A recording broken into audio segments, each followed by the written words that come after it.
जय माता दी। स्वागत है आपका मेरे इस धार्मिक चैनल माँ ब्रह्मांड कृपा @अनीता धार्मिक ज्ञान पर। आज मैं आपको पुरुषोत्तम मास के महात्म्य के 8वां अध्याय सुनाने जा रही हूँ। आप सब भक्तगण ध्यान से सुनिएगा और विष्णु भगवान की कृपा जरूर प्राप्त करें। भगवान विष्णु आपको अपने चरणों में स्थान दे और आपके सारे दुख दूर करे और आपको सही राह दिखाए। भक्तों, पुरुषोत्तम मास का 8वां अध्याय अत्यंत पवित्र और चमत्कारी माना गया है। कहा जाता है कि जो भी भक्त श्रद्धा से इस अध्याय को सुनता है उसके जीवन में भगवान श्री हरि की कृपा बरसने लगती है।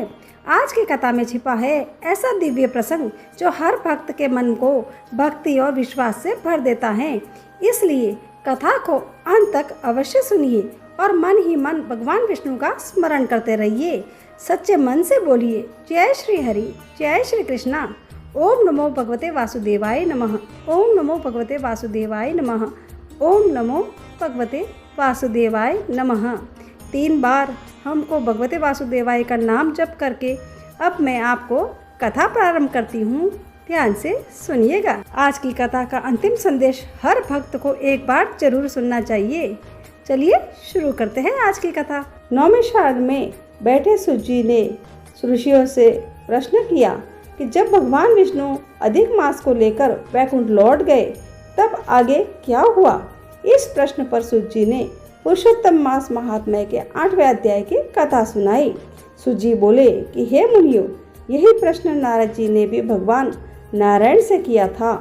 तब भगवान नारायण ने उत्तर दिया कि हे नारद, विष्णु जी अधिक मास को अपने साथ वैकुंठ ले गए हैं, वहाँ उसे अपने समीप स्थान दिया है।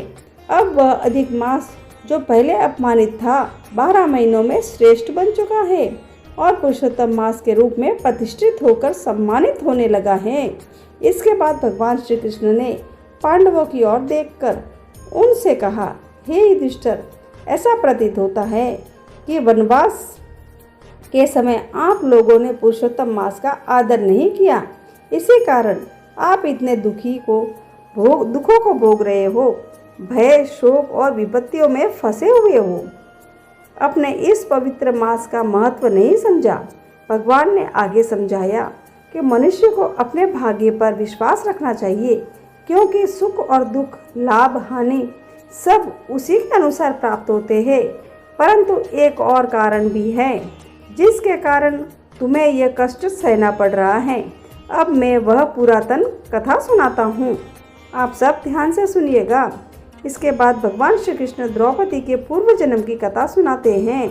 उन्होंने कहा कि पूर्व जन्म में द्रौपदी एक महात्मा मेधावी ऋषि की अत्यंत सुंदर और गुणवान पुत्री थी। वह रूप और विद्या और नीति में निपुण थी और अपने पिता की अत्यंत प्रिय थी, किंतु उनके मन में एक ही चिंता थी, उसे योग्य वर और पति और संतान सुख कैसे प्राप्त होगा।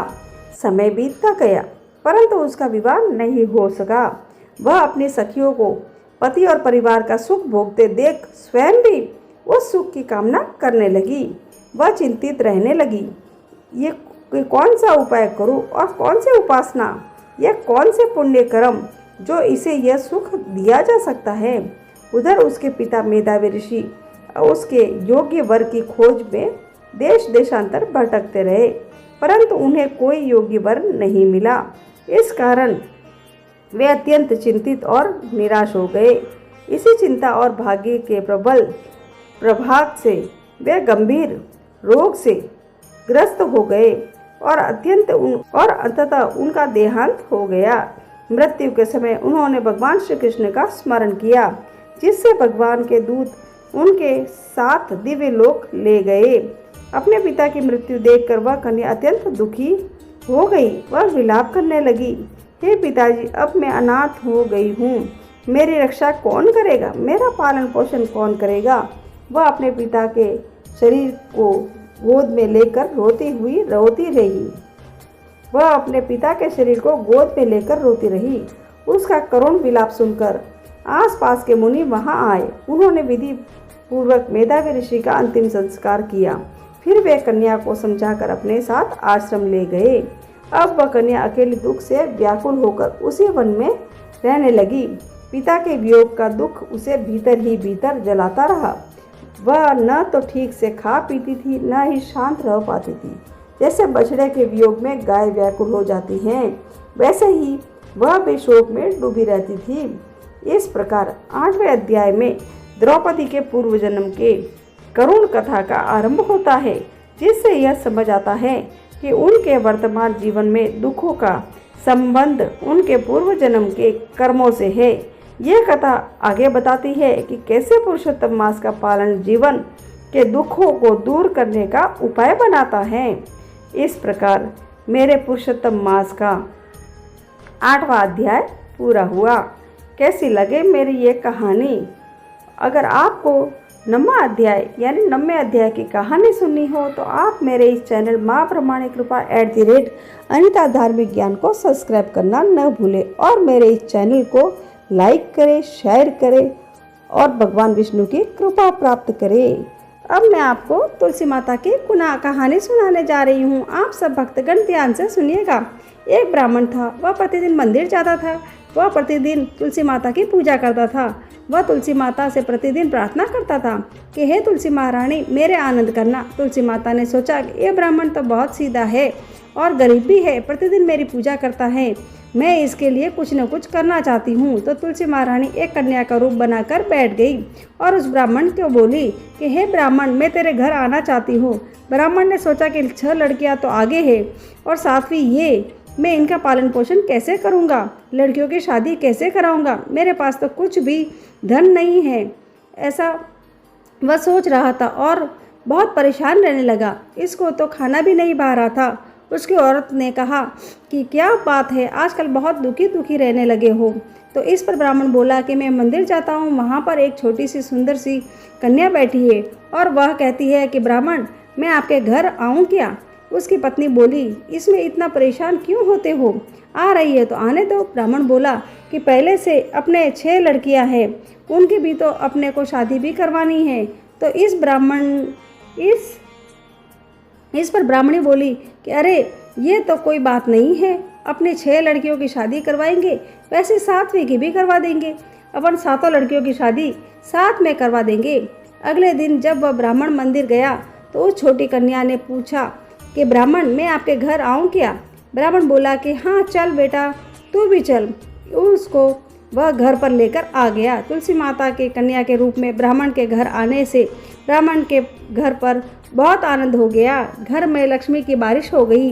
जब वह ब्राह्मण 7 कन्याओं की शादी के लिए वर ढूंढने जाने लगे तो उस छोटी कन्या ने कहा कि मेरे तो शालिग्राम जी से मंदिर में जाकर शालिग्राम जी को बोलना कि बारात लेकर आए और मेरी 6 बहनों की तुम्हारी इच्छा से वर ढूंढ लेना। तुलसी महारानी की मेहरबानी से उसके तो सब जेवर, कपड़ा, खाना सब तैयार हो गया और अच्छी धूमधाम से उन सबकी शादी हो गई। उस ब्राह्मण ने तुलसी माता टूटा जैसे सब पर टूटना। हम भी तुलसी माता जी से यही प्रार्थना करते हैं कि हे तुलसी माता, जैसे आप ब्राह्मण पे टूटमान हुए वैसे ही हम सब पर होना। जैसा आनंद ब्राह्मण के घर में दिया वैसे ही सबके करना। खोटी की करी, अधूरी की पूरी। इस प्रकार मेरी तुलसी माता की कहानी पूरी हुई। मैं आपको पीपल पतवारी की कहानी सुनाती हूँ, आप ध्यानपूर्वक सुनिएगा। एक गुजरी थी, उसने अपने बहू से कहा कि तू दूध दही बेच कर आ।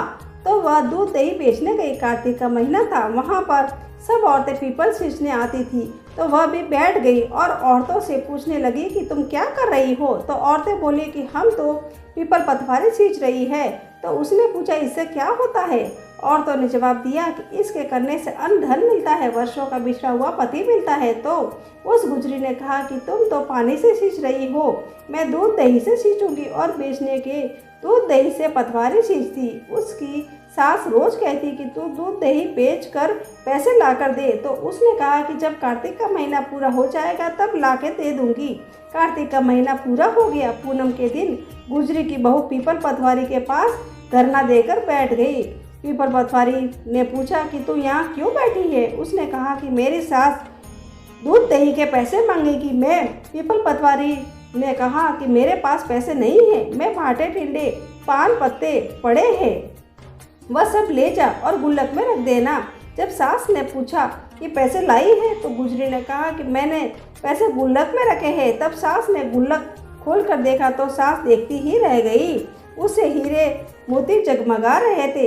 पत्तों का धन हो गया। सास बोली, बहू इतना पैसा कहाँ से लाई है?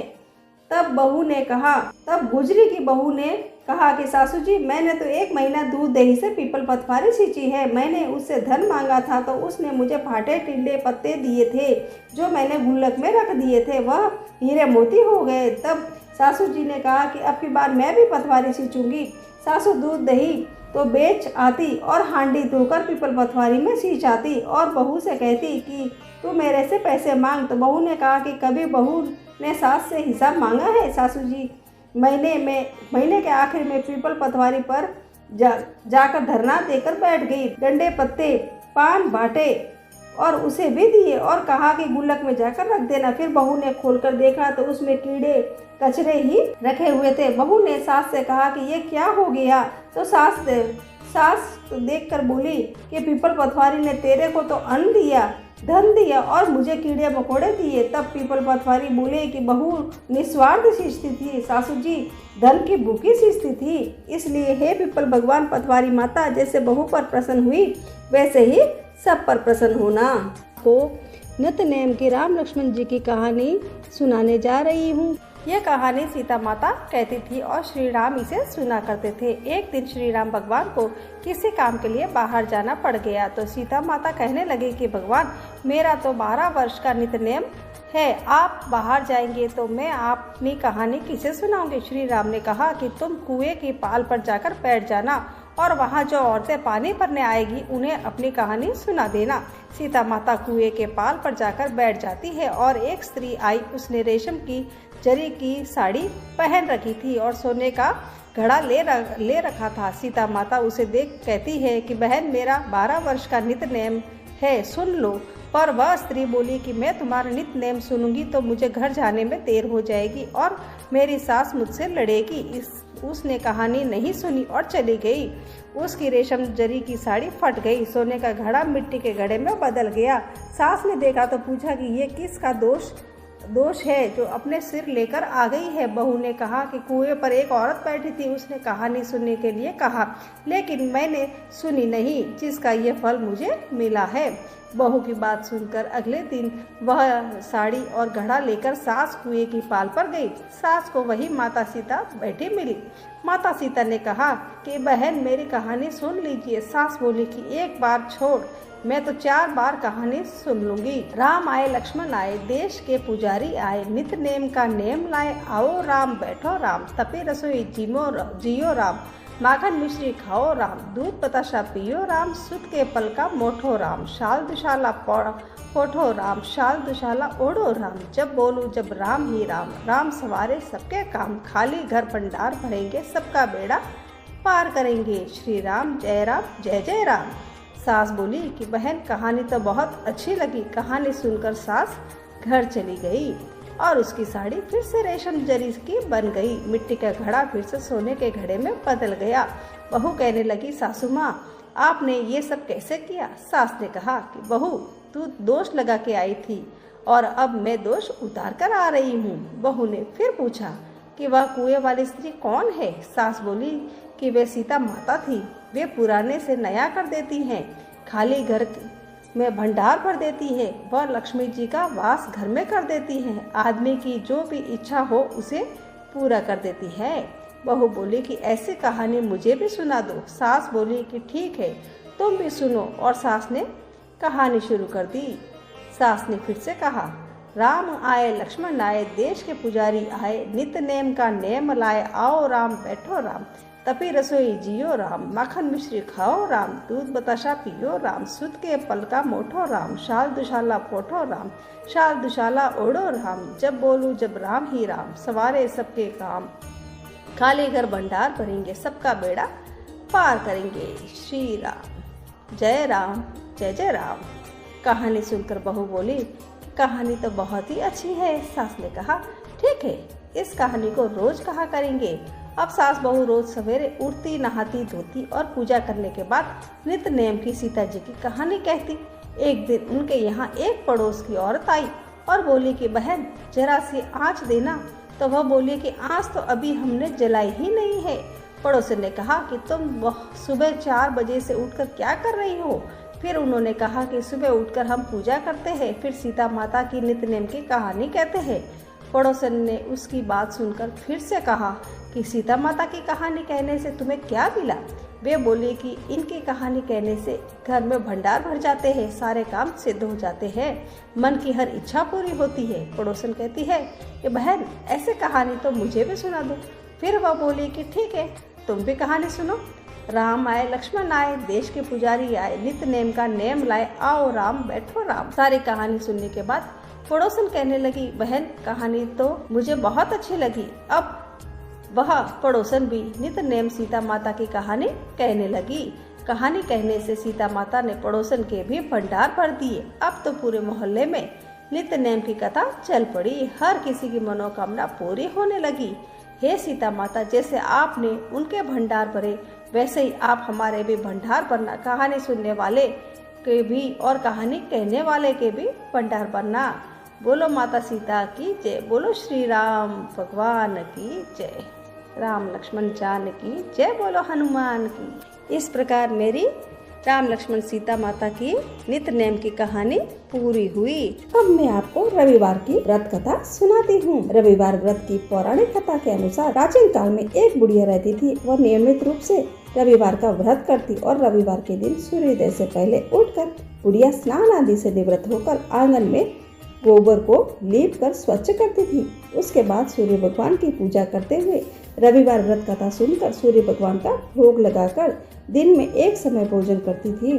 सूर्य भगवान की अनुकंपा से बुढ़िया को किसी प्रकार की चिंता एवं कष्ट नहीं था। धीरे धीरे उसका घर धन धान्य से भरा रहता था। उस बुढ़िया को सुखी होते देखकर उसके पड़ोसन उसे चलने लगी। बुढ़िया ने कोई गाय नहीं पाल रखी थी, अतः वह अपने पड़ोसन के आंगन में बंधी गाय का गोबर लाती थी। पड़ोसन ने कुछ सोचकर अपनी गाय को घर के भीतर बांध लिया। रविवार को गोबर न मिलने से बुढ़िया अपना आंगन नहीं लीप सकी। आंगन न लीप पाने के कारण उस बुढ़िया ने सूर्य भगवान को भोग नहीं लगाया और उस दिन स्वयं भी भोजन नहीं किया। सूर्यास्त होने पर बुढ़िया भूखी प्यासी सो गई। प्रातःकाल सूर्योदय से पूर्व उस बुढ़िया की आंख खुली तो वह अपने घर के आंगन में एक सुंदर गाय और बछड़े को देखकर हैरान हो गई। गाय को आंगन में बांधकर उसने जल्दी से उसे चारा लाकर खिलाया और पड़ोसन ने उस बुढ़िया के आंगन में बंधी सुंदर गाय और बछड़े को देखा तो वह उससे और अधिक जलने लगी। तभी गाय ने सोने का गोबर किया। गोबर को देखते ही पड़ोसन की आंखें फट गई। पड़ोसन ने उस बुढ़िया को आसपास न पाकर तुरंत उस गोबर को उठाया और अपने घर ले गई तथा अपने गाय का गोबर वहां रखाई। सोने के गोबर से पड़ोसन कुछ ही दिनों में धनवान हो गई।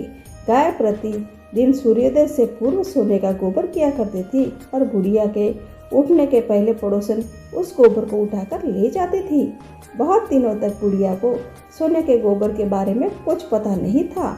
बुढ़िया पहले की तरह हर रविवार को भगवान सूर्यदेव का व्रत करती रही और कथा सुनती रही। लेकिन सूर्य भगवान को जब पड़ोसन की चालाकी का पता चला तो उन्होंने तेज आंधी चलाई। आंधी का प्रकोप देखकर बुढ़िया ने गाय को घर के भीतर बांध दिया। सुबह उठकर बुढ़िया सोने का गोबर देखा, उसे बहुत आश्चर्य हुआ। उस दिन के बाद बुढ़िया गाय को घर के भीतर बांधने लगी। सोने के गोबर से बुढ़िया कुछ ही दिन में बहुत धनी हो गई। उस बुढ़िया के धनी होने से पड़ोसन बुरी तरह से जल भूनकर राख हो गई और उसने अपने पति को समझा बुझा कर उसे नगर के राजा के पास भेज दिया। सुंदर गाय को देखकर राजा बहुत खुश हुआ और सुबह जब राजा ने सोने का गोबर देखा तो उसके आश्चर्य का ठिकाना नहीं रहा। उधर सूर्य भगवान को भूखे प्यासे बुढ़िया को इस तरह प्रार्थना करते देख उस पर बहुत करुणा आई। उसी रात सूर्य भगवान ने राजा को स्वप्न में कहा कि हे राजन, बुढ़िया की गाय व बछड़ा तुरंत लौटा दो, नहीं तो तुम पर विपत्ति का पहाड़ टूट पड़ेगा, तुम्हारा महल नष्ट हो जाएगा। सूर्य भगवान के स्वप्न में से बुरी तरह भयभीत राजा ने प्रातः उठते ही गाय और बछड़ा बुढ़िया को लौटा दिया। राजा ने बहुत सा धन देकर बुढ़िया से अपनी गलती के लिए क्षमा मांगी। राजा ने पड़ोसन और उसके पति को उनकी इस धृष्टता के लिए दंड दिया। फिर राजा ने पूरे राज्य में घोषणा करवाई कि सभी स्त्री पुरुष रविवार का व्रत किया करें। रविवार का व्रत करने से सभी लोगों के घर में धन धान्य से भर गए। राजदह में चारों ओर खुशहाली छा गई। स्त्री पुरुष सुखी जीवन यापन करने लगे तथा सभी लोगों का शारीरिक कष्ट भी दूर हो गया। ऐसे है हमारे सूर्य भगवान रविवार की कहानी। जय बोलो सूर्य भगवान की जय। अगर सब कहानियों के पीछे अगर हम तपसी लपसी की कहानी नहीं कहते तो हमें कहानियों का फल नहीं मिलता। इसलिए अब मैं आपको तपसी लपसी की कहानी सुनाती हूँ। एक तपसी था, एक लपसी था। तपसी हमेशा भगवान की तपस्या में लीन रहता था। लपसी रोजाना 1.25 सेर की लापसी बनाकर भगवान का भोग लगाकर जीम लेता था। एक दिन दोनों लड़ने लगे। तपसी बोला, मैं रोज भगवान की तपस्या करता हूँ इसलिए मैं बड़ा हूँ। लपसी बोला कि रोज मैं भगवान को 1.25 सेर लापसी का भोग लगाता हूँ इसलिए मैं बड़ा हूँ। नारद जी वहाँ से गुजर रहे थे। दोनों ने लड़ता देख उनसे पूछा कि तुम क्यों लड़ रहे हो। तपसी ने खुद को बड़ा होने का कारण बताया और लपसी ने अपना कारण बताया। नारद जी बोले, तुम्हारा फैसला मैं कर दूंगा। दूसरे दिन लपसी और तपसी नहाकर अपनी रोज की भक्ति करने आए तो नारद जी ने चुप कर 1.25 करोड़ की एक एक अंगूठी उन दोनों के आगे रख दी। तपसी की नज़र जब अंगूठी पर पड़ी तो उसने चुपचाप अंगूठी उठाकर अपने नीचे दबा ली।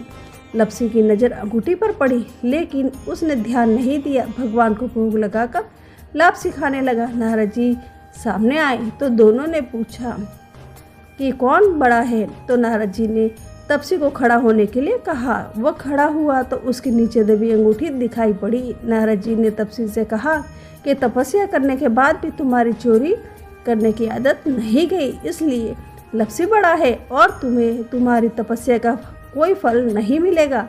तपसी शर्मिंदा होकर माफ़ी मांगने लगा।